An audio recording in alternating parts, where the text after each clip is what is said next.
आप सभी का अपने इस हिंदी सारथी RS क्लासेस यूट्यूब चैनल पर स्वागत है। मेरी तरफ से आप सभी को सप्रेम नमस्कार।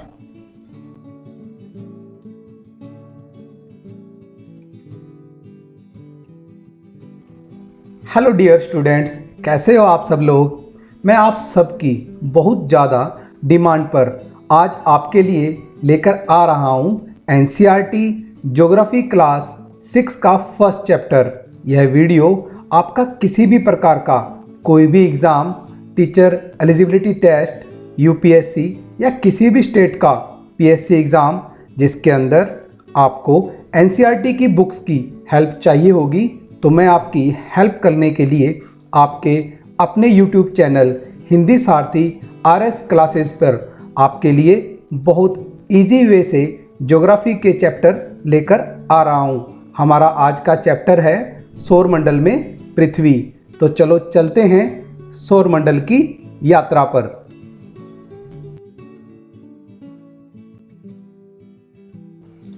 हेलो डियर स्टूडेंट्स, हमारा आज का चैप्टर है सौरमंडल में पृथ्वी। NCERT क्लास 6 ज्योग्राफी का फर्स्ट चैप्टर। इस चैप्टर की शुरुआत होती है रात को दिखाई देने वाले अनगिनत तारों और चंद्रमा से। चंद्रमा जिसकी स्थिति प्रतिदिन बदलती रहती है, कभी वो पूरी चमक के साथ पूर्णिमा वाली रात के साथ और बिल्कुल ना दिखने वाली अमावस्या वाली रात के रूप में हमारे सामने आता है। इसका यह कारण रहता है कि चंद्रमा धरती के चारों ओर चक्कर लगाता है और धरती भी सूर्य के चारों ओर चक्कर लगाती है। अपनी इन दोनों स्थितियों में धरती का सूरज की चारों ओर चक्कर लगाना, जिससे दिन और रात बनते हैं, और उसी स्थिति में चंद्रमा का धरती के चारों ओर चक्कर लगाना, जिसकी वजह से कभी चांद हमें पूर्ण रूप से सामने चमकता हुआ दिखाई देता है तथा कभी अपनी इस परिस्थिति में आते आते वो हमें दिखाई नहीं देता। जब वो हमें दिखाई नहीं देता तब वो अमावस्या वाली रात होती है, और जब वो दिखाई देता है तब पूर्णिमा वाली रात होती है। तो पूर्ण चंद्रमा वाली रात को पूर्णिमा कहते हैं, और जब वो 15 दिन बाद दिखाई नहीं देता है तो इसे अमावस्या कहते हैं। सूर्य, चंद्रमा तथा वो सभी वस्तुएं जो रात के समय हमें आसमान में चमकती हुई दिखाई देती हैं, उन्हें खगोलीय पिंड कहते हैं। खगोलीय पिंड बड़े आकार वाले तथा गर्म होते हैं और गैसों से बने होते हैं। इनके पास अपनी ऊष्मा तथा प्रकाश होता है, जिससे वो बहुत बड़ी मात्रा में जो अपनी ऊर्जा है उसको उत्सर्जित करते हैं, बाहर निकालते हैं, और इन खगोलीय पिंडों को तारा कहते हैं। और सबसे बड़ी बात, सूर्य भी एक तारा है। अब मैं आपका एक बार फिर से रिवीजन करवा देता हूँ कि पूर्ण चंद्रमा वाली रात को पूर्णिमा कहते हैं, और 15 दिन बाद जब इसे हम देख नहीं सकते हैं चंद्रमा को आकाश में, तो उसे अमावस्या वाली रात कहती हैं। तो प्रश्न कैसे घूम के आते हैं उस पर भी ज़रा बात करते हैं कि प्रश्न इस प्रकार भी पूछा जा सकता है कि जो अमावस्या वाली रात होती है वो कौन से चंद्रमा की रात होती है। तो वो होती है नए चंद्रमा की रात। कृष्ण पक्ष में जो पहली रात होती है वो नए चंद्रमा की रात होती है, अमावस्या, तथा शुक्ल पक्ष में जो अंतिम रात्रि होती है वो पूर्णिमा वाली रात होती है। और सूर्य, चंद्रमा तथा आकाश में सभी चमकने वाली जो वस्तुएं हैं उनको खगोलीय पिंड कहते हैं। और सबसे बड़ा प्रश्न, इन खगोलीय पिंडों को तारा कहते हैं, और सूर्य भी एक तारा है। अगर प्रश्न यूं पूछ लिया जाता है कि सूर्य क्या है, एक खगोलीय पिंड या फिर वो प्लेनेट, कुछ भी पूछ सकते हैं, तो आपका आंसर होना चाहिए सूर्य भी एक तारा है।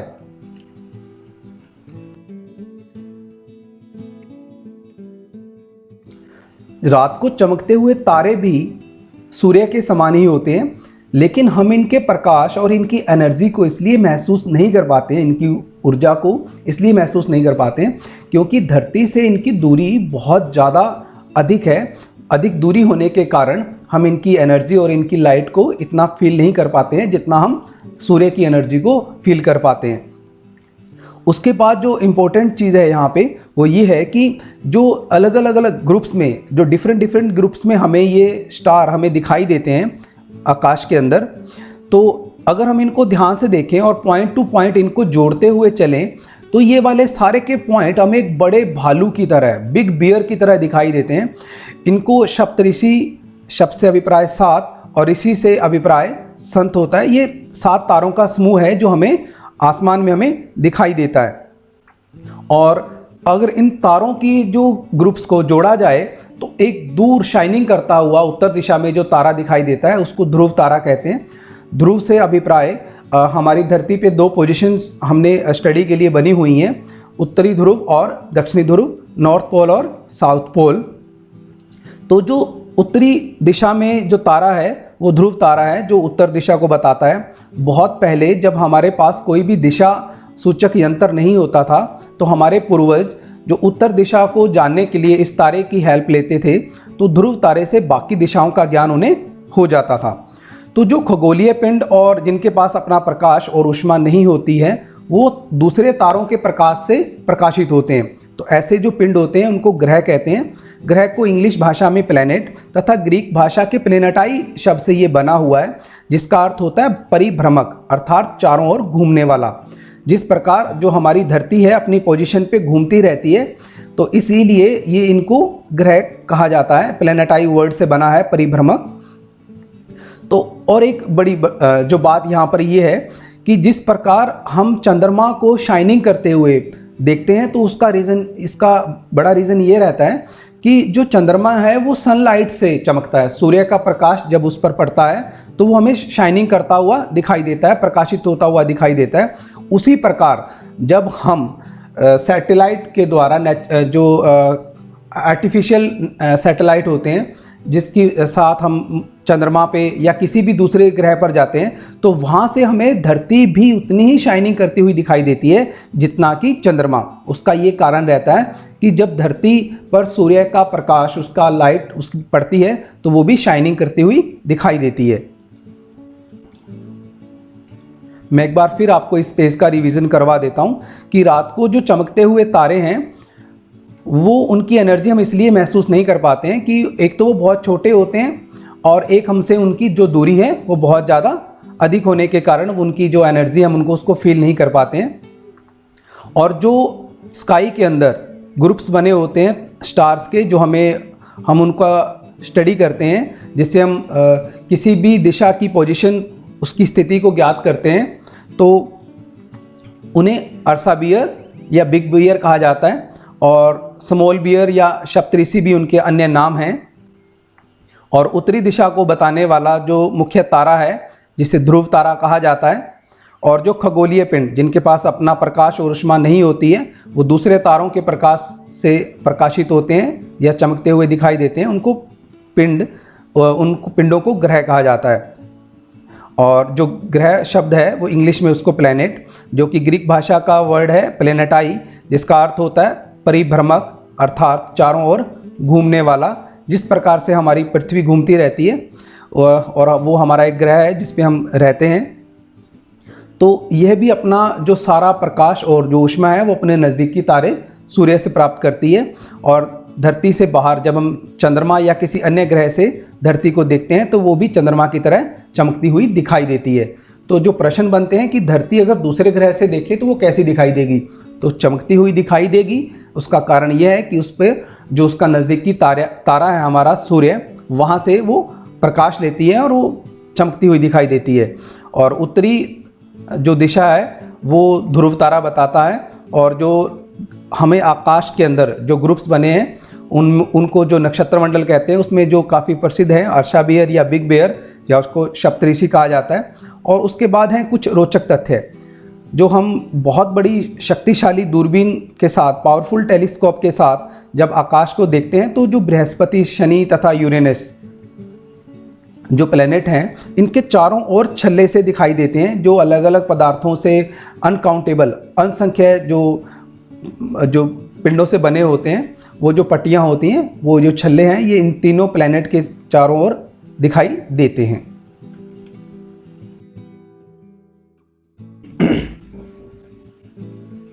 आसमान में दिखने वाला जो चंद्रमा है वो हमारा एक प्राकृतिक उपग्रह है जो हमारी पृथ्वी से लगभग 3,84,400 किलोमीटर की दूरी पर है और हमारी पृथ्वी के चारों ओर चक्कर लगाता है। हम यहाँ पर इस चित्र की सहायता से इसे आसानी से समझ सकते हैं। अन्य ग्रहों की तरह चंद्रमा भी सूर्य से प्रकाश एवं ऊष्मा प्राप्त करता है। अन्य जो ग्रह हैं उनके भी अपने अपने चंद्रमा हैं। मार्स जो मंगल ग्रह है उसके जो 2 चंद्रमा हैं उनका नाम फोबोस तथा डिमोस है। सौरमंडल, सूर्य 8 ग्रह, उपग्रह और जो अन्य खगोलीय पिंड और जो उल्का पिंड हैं उनसे मिलकर सौरमंडल का निर्माण होता है, जिसे हम सौर परिवार का नाम देते हैं और जिसका मुख्य है सूर्य सौरमंडल के केंद्र में स्थित है। ये बहुत बड़ा है और बहुत अधिक गर्म गैसों से बना हुआ है।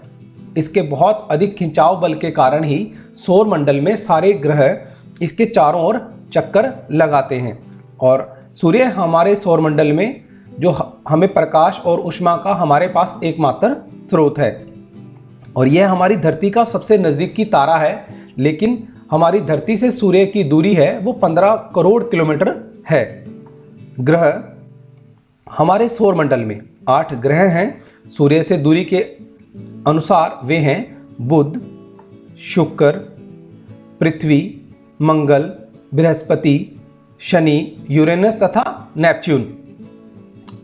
इनको इंग्लिश भाषा में जो एक ट्रिक बनाई हुई है इन सबको याद रखने की, वो है my very efficient mother just served us nuts.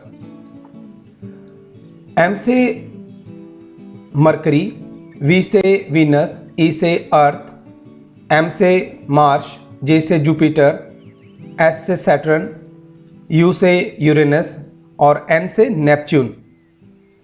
ये सभी ग्रह, सौरमंडल के सभी 8 ग्रह एक निश्चित पथ पर, एक निश्चित वे पर सूर्य का चक्कर लगाते हैं। दीर्घ वृत्ताकार में फैले हुए चक्कर लगाते हैं। दीर्घ से मीन्स है बड़ा, वृत्ताकार गोल, तो एक बहुत बड़े चक्कर में ये चक्कर लगाते हैं और इन्हें कक्षा कहा जाता है।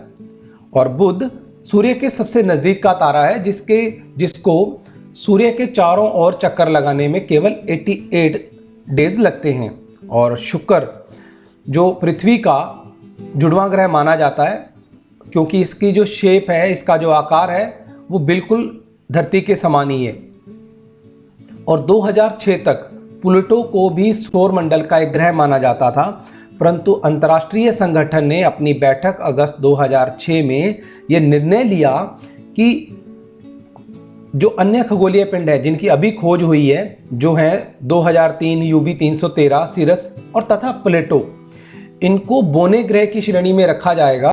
इनको सौरमंडल के 8 ग्रहों के साथ नहीं जोड़ा जाएगा। हमारे सौरमंडल में सिर्फ और सिर्फ 8 ग्रह हैं जिनका यहाँ पर चित्र भी दिया गया है। हम यहाँ पर आसानी से देख सकते हैं कि किस प्रकार एक निश्चित रास्ते के ऊपर, एक निश्चित पथ के ऊपर किस प्रकार ये सारे सूर्य का चक्कर लगाते हैं।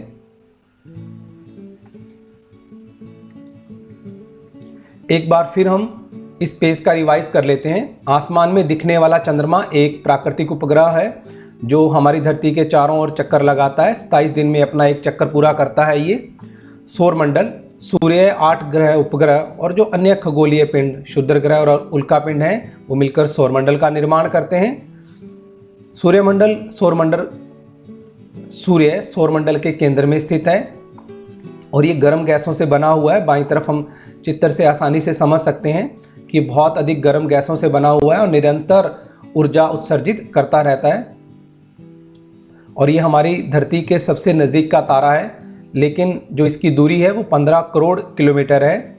हमारे सौरमंडल में जो 8 ग्रह हैं वो सूर्य से दूरी के हिसाब से हैं बुध, शुक्र, पृथ्वी, मंगल, बृहस्पति, शनि, यूरेनस तथा Neptune. My very efficient mother just served us nuts. English language में एक ट्रिक है, M Mercury, V Venus, E Earth, M Mars, J Jupiter, S Saturn, U Uranus और एन नेपच्यून। सौरमंडल के सभी 8 ग्रह एक निश्चित पथ पर चक्कर लगाते हैं, इसे कक्षा कहा जाता है। बुध को अपना एक चक्कर पूरा करने में 88 डेज लगते हैं और शुक्र ग्रह को पृथ्वी का जुड़वां ग्रह माना जाता है। और खगोलीय संगठन ने 2006 अगस्त 2006 में यूबी 313 सीरस तथा प्लूटो ग्रह को बोने ग्रहों की श्रेणी में रखा है तथा सौर मंडल का हिस्सा नहीं माना है। इसके बाद जो मुख्य बिंदु हैं जो याद रखने योग्य हैं कि पौराणिक रोमन कहानियों में जो सोल सूर्य देवता को कहा जाता था और इसीलिए सौर शब्द का अर्थ है सूर्य से संबंधित, इसीलिए सूर्य के परिवार को सौर मंडल या सोलर सिस्टम कहा जाता है। शब्दों की उत्पत्ति, ऐसे बहुत सारे शब्द होते हैं जिनका अलग अलग भाषाओं में अलग अलग अर्थ होता है। जैसे हम देखते हैं कि इंग्लिश भाषा में चंद्रमा को मून कहा जाता है और हिंदी में इसको चंद्रमा, चंद्र आदि की संज्ञा दी जाती है। बहुत सारी भाषाओं से जो शब्द होते हैं, जैसे ज्योग्राफी एक इंग्लिश भाषा का शब्द है, अंग्रेजी का शब्द है, यह ग्रीक भाषा से लिया गया है जिसका अर्थ है पृथ्वी का विवरण। अर्थात ज्योग्राफी के अंदर पूरी अर्थ का धरती का विवरण दिया जाता है। ये दो ग्रीक शब्दों से मिलकर बना है, जिसमें जी शब्द का अर्थ है पृथ्वी और ग्राफिया का अर्थ है विवरण या लिखना। तो जो अन्य पृथ्वी के संबंध में जो ज्ञान प्राप्त किया जाता है वो है जियोलॉजी। जियोलॉजी के अंदर पृथ्वी का अध्ययन किया जाता है, जियोमेट्री, इसमें पृथ्वी का मापन किया जाता है, मेजरमेंट की जाती है। और जियोइड, इसमें पृथ्वी के आकार, जो इसके शेप है उसका इसकी लर्निंग, जो इसका अध्ययन किया जाता है वो इस जियोइड के अंदर किया जाता है। इसके बाद जो इम्पोर्टेंट फैक्ट है कि जो हम रात को आसमान में जितने भी खगोलीय पिंड देखते हैं, इनकी गति के संबंध में अध्ययन करते हैं या इनके बारे में पढ़ते हैं, तो इनके बारे में बहुत ज़्यादा अध्ययन करने वाले, इसके बारे में ज्ञान प्राप्त करने वाले को खगोल शास्त्री कहा जाता है। और हमारे प्राचीन भारत में आर्यभट्ट एक प्रसिद्ध खगोल शास्त्री थे और आज विश्व के बहुत सारे जो खगोल शास्त्री हैं वो ब्रह्मांड के रहस्यों को प्राप्त करने में लगे हुए हैं। तो हमें ध्यान रखना है कि हमारे सौर मंडल में 8 ग्रह हैं, सूर्य केंद्र में स्थित है जो एकमात्र प्रकाश और ऊष्मा का स्रोत है। पृथ्वी से इसकी दूरी लगभग 15 करोड़ किलोमीटर की है। जहाँ ये सारे ग्रह चक्कर लगाते हैं उसे कक्षा कहा जाता है और शुक्र को पृथ्वी का जुड़वां ग्रह माना जाता है। और खगोलीय संगठन अगस्त 2006 में इस संगठन ने 2003 यूबी 313 सिरस तथा प्लूटो को बोने ग्रहों की श्रेणी में रख दिया था। अब ये सौर मंडल में नहीं आते हैं। हेलो डियर स्टूडेंट्स, अब हम हमारे सौर मंडल के जो मुख्य बिंदु हैं, इंपॉर्टेंट फैक्ट्स हैं, उनका अध्ययन करेंगे। जो हमारा पहला प्लैनेट है जो बुध है, जो सूर्य के सबसे नज़दीक वाला प्लैनेट है, वो अपना एक चक्कर 88 डेज में कंप्लीट कर लेता है। सेकंड नंबर पे जो हमारा प्लैनेट है वीनस, शुक्र ग्रह है जो, वो अपना चारों ओर एक चक्कर 255 दिन में पूरा कर लेता है और अपने अक्ष पर वो घूमता है 243 दिन में।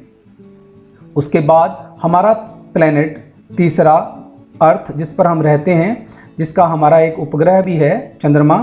तो हमारी जो धरती है वो एक परिक्रमण, एक चक्कर उसका 365 दिन में होता है, जिसे हम एक साल कहते हैं। और अपने अक्ष पर घूर्णन 24 घंटे अर्थात एक दिन में हो जाता है। और हमारे उसके बाद पास है मंगल, जो सूर्य के चारों ओर जिसका जो परिक्रमण है वो एक चक्कर है, वो 687 दिन में होता है। और अपने अक्ष पर जो मार्स है, मंगल ग्रह है, वो भी एक ही दिन 24 घंटों में अपना एक चक्कर पूरा कर लेता है।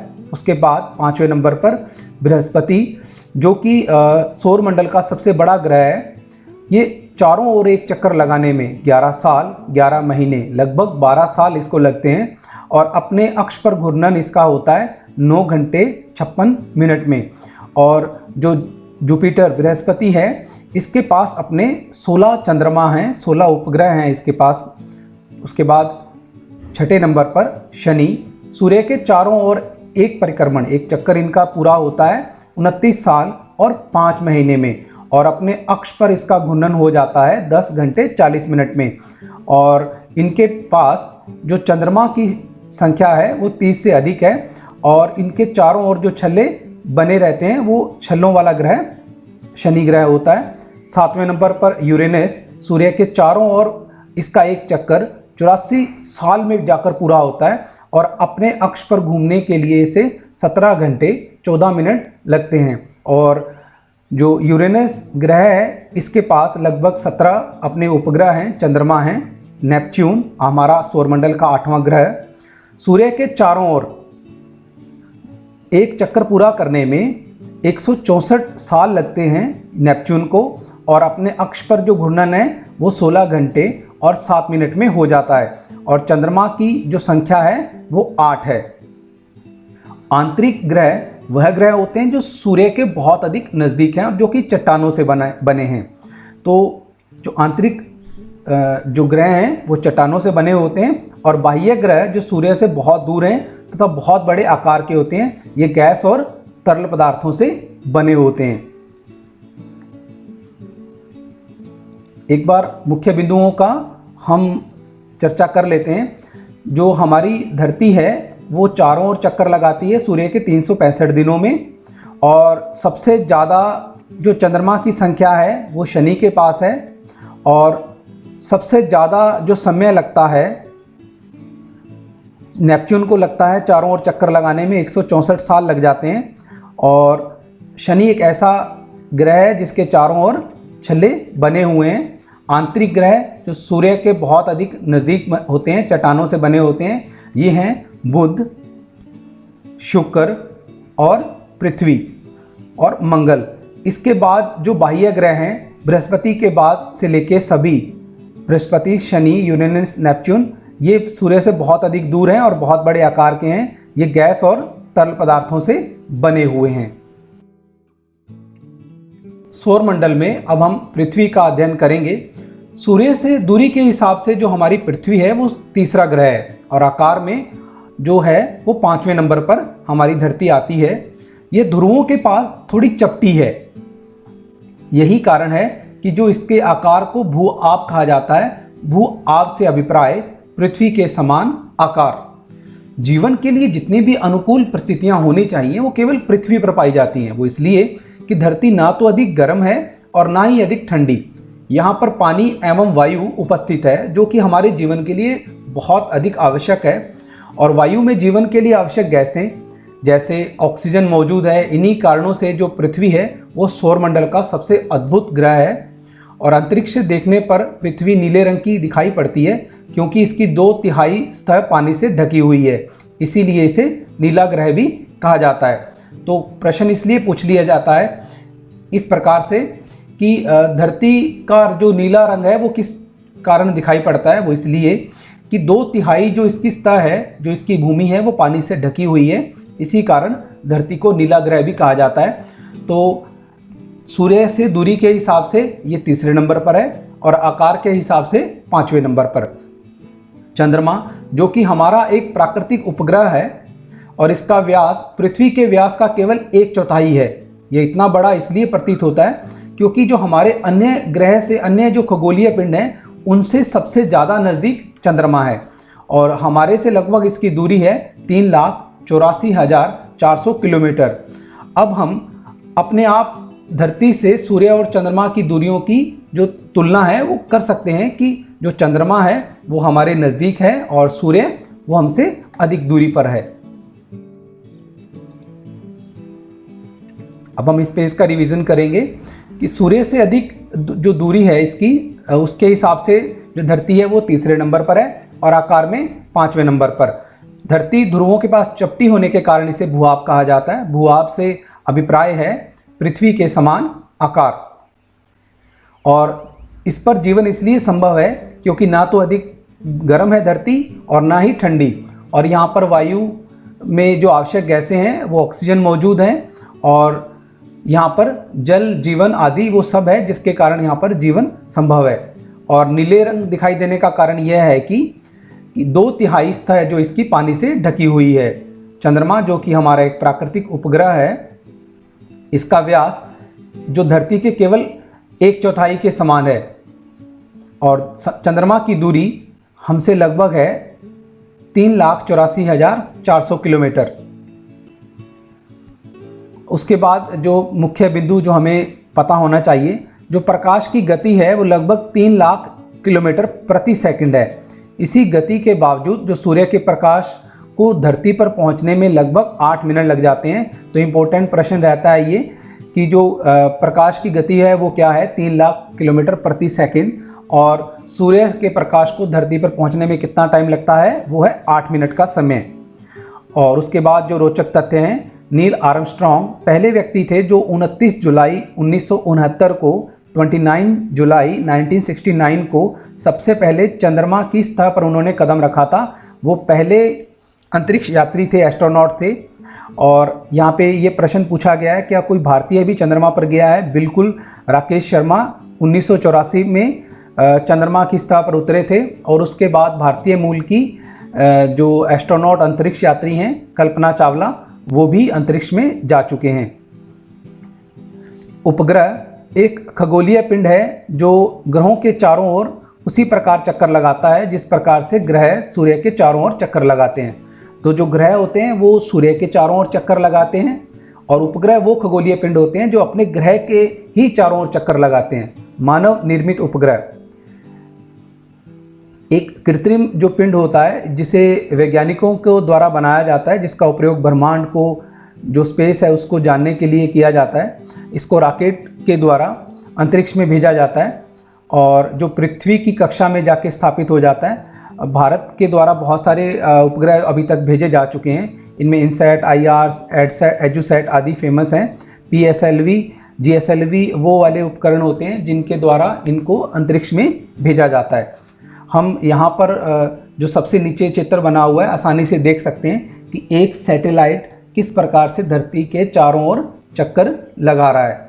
ऊपर चंद्रमा धरती के चारों ओर चक्कर लगा रहा है और नीचे वाले चित्र में सैटेलाइट अपनी कक्षा में निर्धारित जो एक कक्षा होती है, जो एक बड़ा सर्कल होता है जिसके चारों ओर सैटेलाइट उसी प्रकार से चक्कर धरती के चारों ओर लगाता है, और जितनी भी आवश्यक सूचनाएं हैं वो धरती पर हमारे वैज्ञानिक उससे प्राप्त करते हैं।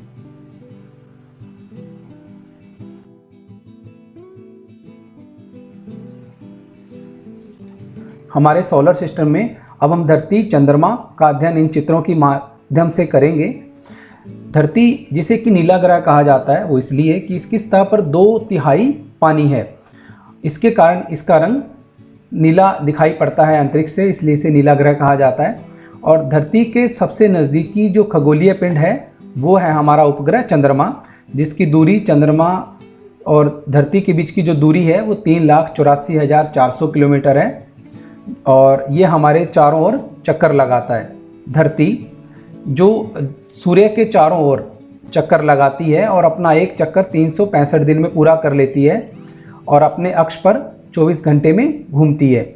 और हमारी धरती के चारों ओर जो खगोलीय पिंड चक्कर लगाता है उसे चंद्रमा कहा जाता है। हमारे वैज्ञानिकों के द्वारा जो रॉकेट के द्वारा कृत्रिम उपग्रह भेजे जाते हैं वो एक निश्चित रास्ते पर ही, एक निश्चित पथ पर ही धरती के चारों ओर चक्कर लगाते हैं और बहुत सारी आवश्यक सूचनाएं हमें धरती पर भेजते हैं, जिसकी सहायता से बहुत सारे कार्य जैसे कि मौसम में बदलाव, तूफान का आना, गूगल मैप में रास्ता दिखाई देना, दिशा दिखाई देना, ये सभी बहुत सारे कार्य इन सैटेलाइट की सहायता से संभव हो पाते हैं।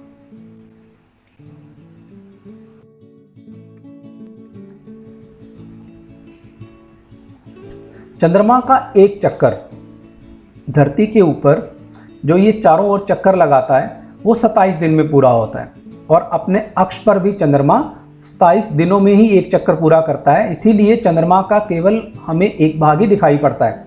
चंद्रमा पर जीवन के लिए जो परिस्थितियाँ हैं वो अनुकूल नहीं है, क्योंकि यहाँ पर पानी और वायु नहीं है। और इसकी सतह पर जो पर्वत, मैदान और गड्ढे हैं वो पूर्णिमा के दिन हम इनकी छाया को आसानी से देख सकते हैं। क्षुद्र ग्रह, जो तारे, ग्रह और उपग्रहों के अतिरिक्त जितने भी छोटे छोटे असंख्य पिंड होते हैं और सूर्य के चारों ओर चक्कर लगाते हैं, इनको क्षुद्र ग्रह कहा जाता है। और ये बहुत ज़्यादा मंगल और बृहस्पति की कक्षाओं के बीच में पाए जाते हैं। और बहुत वर्ष पहले विस्फोट के कारण ये ग्रहों से अलग हुए टुकड़े ही होते हैं। उल्का पिंड सूर्य के चारों ओर जो चक्कर लगाने वाले पत्थरों के छोटे छोटे टुकड़े होते हैं उनको उल्कापिंड कहते हैं। और जो ये चारों ओर जब धरती के इतने नज़दीक आ जाते हैं कि जब इनकी प्रवृत्ति होती है नीचे गिरने की, और इस प्रक्रिया के दौरान ये वायु के साथ घर्षण करते हैं और गर्म होकर जलना शुरू कर देते हैं और चमकदार प्रकाश उत्पन्न करते हैं। कभी कभी ये उल्का पूरी तरह से जले बिना धरती पर गिर जाते हैं और धरती पर के धरातल पर गड्ढे बना देते हैं। आकाशगंगा एक सफ़ेद हमने पट्टी के रूप में आसमान में देखते हैं कि एक चमकदार जो रास्ता होता है जिसको आकाशगंगा, मिल्की वे, जो भारत में इसकी कल्पना एक प्राचीन नदी से की गई है जिसका गंगा के नाम पर इसका नाम आकाशगंगा पड़ा है। ये इसमें करोड़ों तारे, बादलों और गैसों की एक प्रणाली होती है जिसका नाम आकाशगंगा है।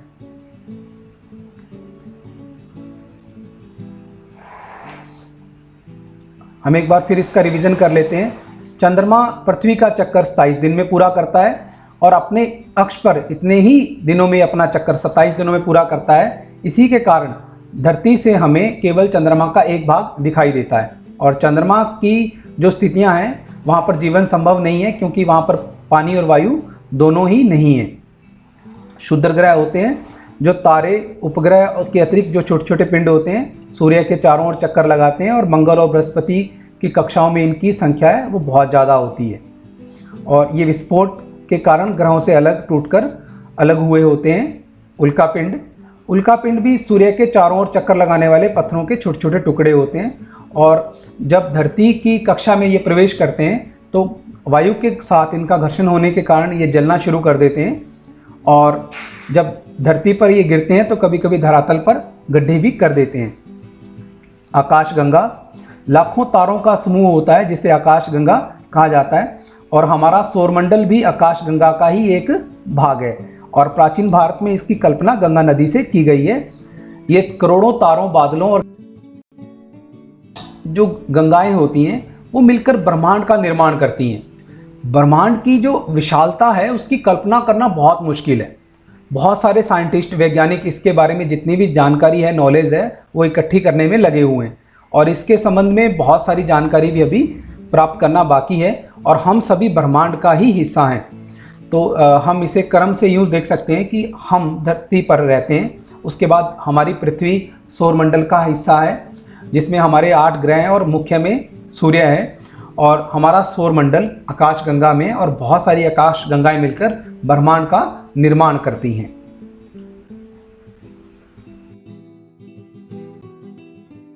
हम इन चित्रों की सहायता से इस पूरे चैप्टर का रिवीजन करेंगे।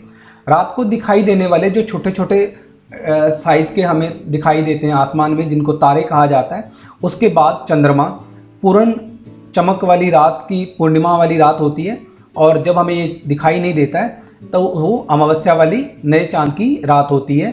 चंद्रमा जो हमारा एक प्राकृतिक उपग्रह है, धरती के चारों ओर चक्कर लगाता है। इसकी जो अवस्थाएं हैं वो निरंतर बदलती रहती हैं। रात को दिखाई देने वाले जितने भी ये खगोलीय पिंड होते हैं या आसमान में रात में, दिन में जब भी हमें दिखाई देते हैं, इनको खगोलीय पिंड कहा जाता है और उसके बाद ये सारे खगोलीय पिंड चमकते हुए दिखाई देते हैं, उनको तारा कहा जाता है और सूर्य भी एक तारा है। रात में हमें जितने भी तारे हैं समूह के रूप में दिखाई देते हैं उसको नक्षत्र मंडल कहते हैं। अर्शा बियर, बिग बियर या सप्तऋषि हमारे प्रमुख नक्षत्र मंडल हैं। हमारे सोलर सिस्टम में 8 ग्रह हैं जो चारों ओर सूर्य के चारों ओर चक्कर लगाते हैं, अपनी कक्षा में निर्धारित समय में अपना चक्कर लगाते हैं, जिसमें हमारी पृथ्वी है वो 365 दिनों में एक चक्कर पूरा करती है और 24 घंटों में अपने अक्ष पर घूमती है।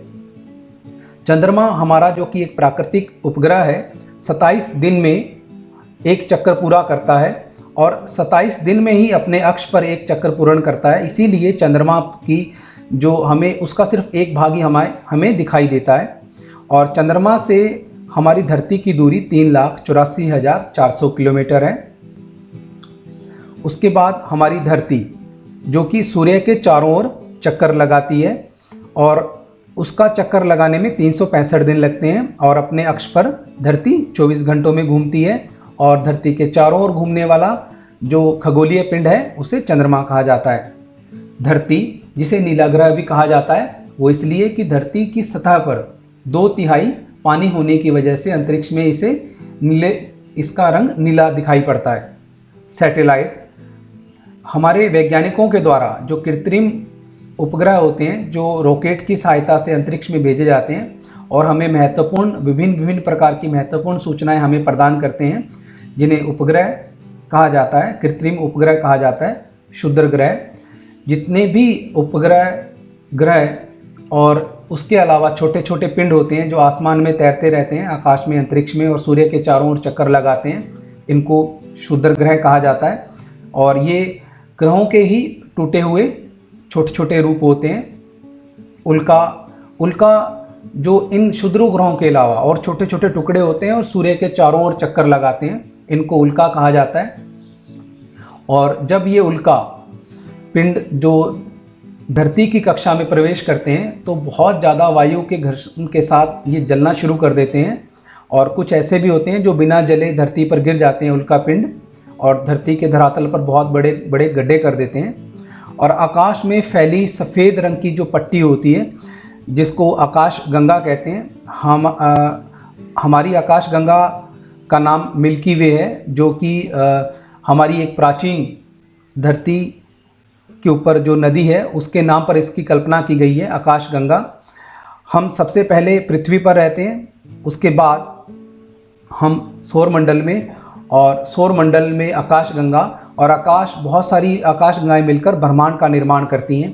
तो इस प्रकार से ये हमारा चैप्टर था जिसके महत्वपूर्ण बिंदुओं की चर्चा हमने की है। और परीक्षाओं से संबंधित जितने भी आपके महत्वपूर्ण प्रश्न हैं वो हमारे द्वारा यहाँ पर आपके साथ डिस्कशन कर लिए गए हैं, और आपके पेपरों में ये बहुत ज़्यादा आपके लिए सहायक होंगे।